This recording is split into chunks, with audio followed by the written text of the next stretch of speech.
Gálatas, capítulo 1. Prefácio e saudação. Paulo, apóstolo, não da parte de homens, nem por intermédio de homem algum, mas por Jesus Cristo e por Deus Pai, que o ressuscitou dentre os mortos, e todos os irmãos, meus companheiros, às igrejas da Galácia, graça a vós outros e paz da parte de Deus nosso Pai e do nosso Senhor Jesus Cristo, o qual se entregou a si mesmo pelos nossos pecados, para nos desarraigar deste mundo perverso, segundo a vontade de nosso Deus e Pai, a quem seja glória pelos séculos dos séculos. Amém. A inconstância dos Gálatas. Admira-me que estejais passando tão depressa daquele que vos chamou na graça de Cristo para outro evangelho, o qual não é outro, senão que há alguns que vos perturbam e querem perverter o evangelho de Cristo. Mas ainda que nós, ou mesmo um anjo vindo do céu, vos pregue evangelho que vá além do que vos temos pregado, seja anátema.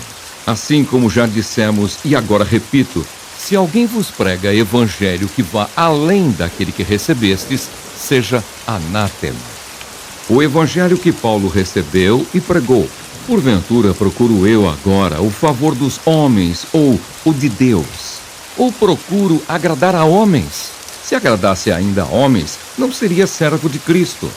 Faço-vos, porém, saber, irmãos, que o evangelho por mim anunciado não é segundo o homem, porque eu não o recebi, nem o aprendi de homem algum, mas mediante revelação de Jesus Cristo, porque ouvistes qual foi o meu proceder outrora no judaísmo, como sobremaneira perseguia eu a igreja de Deus e a devastava. E na minha nação, quanto ao judaísmo, avantajava-me a muitos da minha idade, sendo extremamente zeloso das tradições de meus pais. Quando, porém, ao que me separou antes de eu nascer e me chamou pela sua graça, aprouve revelar seu Filho em mim, para que eu o pregasse entre os gentios, sem detença, não consultei carne e sangue, nem subi a Jerusalém para os que já eram apóstolos antes de mim, mas parti para as regiões da Arábia e voltei outra vez para Damasco. Paulo vai a Jerusalém, Síria e Cilícia. Decorridos 3 anos, então, subi a Jerusalém para avistar-me com Cefas e permaneci com ele 15 dias. E não vi outro dos apóstolos, senão Tiago, o irmão do Senhor. Ora, acerca do que vos escrevo, eis que, diante de Deus, testifico que não minto. Depois fui para as regiões da Síria e da Cilícia, e não era conhecido de vista das igrejas da Judéia que estavam em Cristo. Ouviam somente dizer: aquele que antes nos perseguia, agora prega a fé que outrora procurava destruir, e glorificavam a Deus a meu respeito. Gálatas, capítulo 2. O apostolado aos judeus e aos gentios. 14 anos depois, subi outra vez a Jerusalém com Barnabé, levando também a Tito. Subi em obediência a uma revelação, e lhes expus o evangelho que prego entre os gentios, mas em particular aos que pareciam de maior influência, para de algum modo não correr ou ter corrido em vão. Contudo, nem mesmo Tito, que estava comigo, sendo grego, foi constrangido a circuncidar-se. E isto por causa dos falsos irmãos que se entremeteram com o fim de espreitar a nossa liberdade que temos em Cristo Jesus e reduzir-nos à escravidão, aos quais nem ainda por uma hora nos submetemos, para que a verdade do Evangelho permanecesse entre vós. E quanto àqueles que pareciam ser de maior influência, quais tenham sido outrora, não me interessa. Deus não aceita a aparência do homem. Esses, digo, que me pareciam ser alguma coisa, nada me acrescentaram. Antes, pelo contrário, quando viram que o evangelho da incircuncisão me fora confiado, como a Pedro o da circuncisão, pois aquele que operou eficazmente em Pedro para o apostolado da circuncisão também operou eficazmente em mim para com os gentios. E quando conheceram a graça que me foi dada, Tiago, Cefas e João, que eram reputados colunas, me estenderam a mim e a Barnabé a destra de comunhão, a fim de que nós fôssemos para os gentios e eles para a circuncisão, recomendando-nos somente que nos lembrássemos dos pobres, o que também me esforcei por fazer. Paulo repreende a Pedro a justificação pela fé em Cristo Jesus. Quando, porém, Cefas veio a Antioquia, resisti-lhe face a face, porque se tornara repreensível. Com efeito, antes de chegarem alguns da parte de Tiago, comia com os gentios. Quando, porém, chegaram, afastou-se e, por fim, veio a apartar-se, temendo os da circuncisão. E também os demais judeus dissimularam com ele, a ponto de o próprio Barnabé ter se deixado levar pela dissimulação deles. Quando, porém, vi que não procediam corretamente segundo a verdade do Evangelho, disse a Cefas, na presença de todos: se sendo tu judeu, vives como gentio e não como judeu, por que obrigas os gentios a viverem como judeus? Nós, judeus, por natureza, e não pecadores dentre os gentios, sabendo, contudo, que o homem não é justificado por obras da lei, e sim mediante a fé em Cristo Jesus, também temos crido em Cristo Jesus, para que fôssemos justificados pela fé em Cristo, e não por obras da lei. Pois, por obras da lei, ninguém será justificado. Mas, se procurando ser justificados em Cristo, fomos nós mesmos também achados pecadores, dar-se-á o caso de ser Cristo ministro do pecado? Certo que não. Porque, se torno a edificar aquilo que destruí, a mim mesmo me constituo transgressor. Porque eu, mediante a própria lei, morri para a lei, a fim de viver para Deus. Estou crucificado com Cristo, logo já não sou eu quem vive, mas Cristo vive em mim. E esse viver que agora tenho na carne, vivo pela fé no Filho de Deus, que me amou e a si mesmo se entregou por mim. Não anulo a graça de Deus, pois se a justiça é mediante a lei, segue-se que morreu Cristo em vão. Gálatas, capítulo 3. Paulo apela para a experiência dos Gálatas. Ó Gálatas insensatos, quem vos fascinou a vós outros, ante cujos olhos foi Jesus Cristo exposto como crucificado? Quero apenas saber isto de vós. Recebestes o Espírito pelas obras da lei ou pela pregação da fé? Sois assim insensatos, que tendo começado no Espírito, estejais agora vos aperfeiçoando na carne? Terá sido em vão que tantas coisas sofrestes, se na verdade foram em vão. Aquele, pois, que vos concede o Espírito e que opera milagres entre vós, porventura, o faz pelas obras da lei ou pela pregação da fé? A experiência de Abraão é o caso de Abraão, que creu em Deus, e isso lhe foi imputado para a justiça. Sabei, pois, que os da fé é que são filhos de Abraão. Ora, tendo a Escritura previsto que Deus justificaria pela fé os gentios, pré-anunciou o Evangelho a Abraão. Em ti serão abençoados todos os povos. De modo que os da fé são abençoados com o crente Abraão. Todos quantos, pois, são das obras da lei, estão debaixo de maldição, porque está escrito: maldito todo aquele que não permanece em todas as coisas escritas no livro da lei para praticá-las.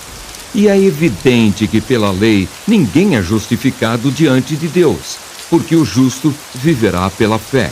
Ora, a lei não procede de fé, mas aquele que observar os seus preceitos, por eles viverá.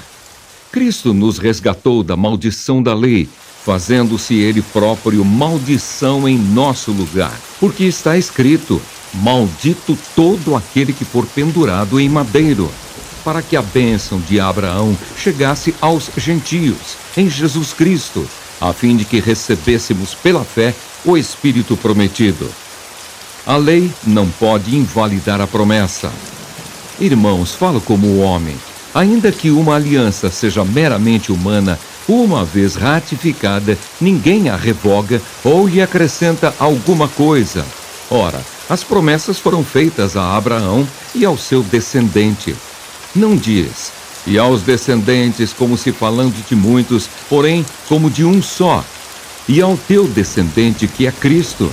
E digo isto, uma aliança já anteriormente confirmada por Deus, a lei, que veio 430 anos depois, não a pode abrogar de forma que venha a desfazer a promessa.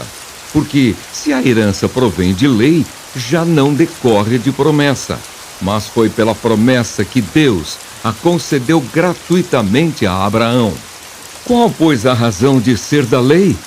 Foi adicionada por causa das transgressões, até que viesse o descendente a quem se fez a promessa, e foi promulgada por meio de anjos, pela mão de um mediador. Ora, o mediador não é de um, mas Deus é um. É porventura a lei contrária às promessas de Deus? De modo nenhum, porque se fosse promulgada uma lei que pudesse dar vida, a justiça, na verdade, seria procedente de lei. Mas a Escritura encerrou tudo sobre o pecado, para que, mediante a fé em Jesus Cristo, fosse a promessa concedida aos que creem, a tutela da lei para nos conduzir a Cristo. Mas antes que viesse a fé, estávamos sob a tutela da lei e nela encerrados, para essa fé que de futuro haveria de revelar-se. De maneira que a lei nos serviu de aio para nos conduzir a Cristo, a fim de que fôssemos justificados por fé. Mas, tendo vindo a fé, já não permanecemos subordinados ao aio. Pois todos vós sois filhos de Deus mediante a fé em Cristo Jesus. Porque todos quantos fostes batizados em Cristo, de Cristo vos revestistes. De sorte não pode haver judeu, nem grego, nem escravo, nem liberto, nem homem, nem mulher, porque todos vós sois um em Cristo Jesus. E se sois de Cristo, também sois descendentes de Abraão e herdeiros segundo a promessa. Atos, capítulo 20. De novo, Paulo visita a Macedônia e a Grécia. Cessado o tumulto, Paulo mandou chamar os discípulos e, tendo-os confortado, despediu-se e partiu para a Macedônia. Havendo atravessado aquelas terras, fortalecendo os discípulos com muitas exortações, dirigiu-se para a Grécia, onde se demorou 3 meses. Tendo havido uma conspiração por parte dos judeus contra ele, quando estava para embarcar rumo à Síria, determinou voltar pela Macedônia. Acompanharam-no até a Ásia Sópatro de Bereia, filho de Pirro, Aristarco e Secundo de Tessalônica, Gaio de Derbe e Timóteo, bem como Tíquico e Trófimo da Ásia. Estes nos precederam, esperando-nos em Troade. Depois dos dias dos pães asmos, navegamos de Filipos e, em 5 dias, fomos ter com eles naquele porto, onde passamos 1 semana. Paulo em Troade. No primeiro dia da semana, estando nós reunidos com o fim de partir o pão, Paulo, que devia seguir viagem no dia imediato, exortava-os e prolongou o discurso até a meia-noite. Havia muitas lâmpadas no cenáculo onde estávamos reunidos. Um jovem chamado Eutico, que estava sentado numa janela, adormecendo profundamente durante o prolongado discurso de Paulo, vencido pelo sono, caiu do 3º andar abaixo e foi levantado morto. Descendo, porém, Paulo inclinou-se sobre ele e, abraçando-o, disse: Não vos perturbeis, que a vida nele está. Subindo de novo, partiu o pão e comeu, e ainda lhes falou largamente até ao romper da alva. E assim partiu. Então conduziram vivo o rapaz e sentiram-se grandemente confortados. Paulo embarca em Assos. Chega a Mileto. Nós, porém, prosseguindo, embarcamos e navegamos para Assos, onde devíamos receber Paulo, porque assim nos fora determinado, devendo ele ir por terra. Quando se reuniu conosco em Assos, recebemo-lo a bordo e fomos a Mitilene. Dali, navegando, no dia seguinte, passamos defronte de Quios. No dia imediato, tocamos em Samos e, um dia depois, chegamos a Mileto, porque Paulo já havia determinado não aportar em Éfeso, não querendo demorar-se na Ásia, porquanto se apressava com o intuito de passar o dia de Pentecostes em Jerusalém, caso lhe fosse possível. Em Mileto, fala aos presbíteros da igreja de Éfeso. De Mileto mandou a Éfeso chamar os presbíteros da igreja, e quando se encontraram com ele, disse-lhes: Vós bem sabeis como foi que me conduzi entre vós em todo o tempo, desde o primeiro dia em que entrei na Ásia, servindo ao Senhor com toda a humildade, lágrimas e provações, que pelas ciladas dos judeus me sobrevieram, jamais deixando de vos anunciar coisa alguma proveitosa e de vô-la ensinar publicamente e também de casa em casa, testificando tanto a judeus como a gregos o arrependimento para com Deus e a fé em nosso Senhor Jesus Cristo. E agora, constrangido em meu espírito, vou para Jerusalém, não sabendo o que ali me acontecerá, senão que o Espírito Santo, de cidade em cidade, me assegura que me esperam cadeias e tribulações. Porém, em nada considero a vida preciosa para mim mesmo, contanto que complete a minha carreira e o ministério que recebi do Senhor Jesus para testemunhar o Evangelho da graça de Deus. Agora eu sei que todos vós, em cujo meio passei pregando o reino, não vereis mais o meu rosto. Portanto, eu vos protesto no dia de hoje, que estou limpo do sangue de todos, porque jamais deixei de vos anunciar todo o desígnio de Deus. Atendei por vós e por todo o rebanho, sobre o qual o Espírito Santo vos constituiu bispos, para pastoreardes a igreja de Deus, a qual ele comprou com o seu próprio sangue. Eu sei que depois da minha partida, entre vós penetrarão lobos vorazes, que não pouparão o rebanho, e que dentre vós mesmos se levantarão homens falando coisas pervertidas, para arrastar os discípulos atrás deles. Portanto, vigiai, lembrando-vos de que, por 3 anos, noite e dia, não cessei de admoestar, com lágrimas, a cada um. Agora, pois, encomendo-vos ao Senhor e à palavra da sua graça, que tem poder para vos edificar e dar herança entre todos os que são santificados. De ninguém cobicei prata, nem ouro, nem vestes. Vós mesmos sabeis que estas mãos serviram para o que me era necessário a mim e aos que estavam comigo.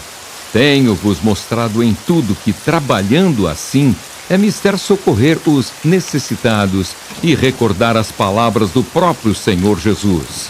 Mais bem-aventurado é dar que receber. Paulo ora com eles. Tendo dito estas coisas, ajoelhando-se, orou com todos eles. Então houve grande pranto entre todos, e abraçando afetuosamente a Paulo, o beijavam, entristecidos especialmente pela palavra que ele dissera, que não mais veriam o seu rosto, e acompanharam-no até ao navio.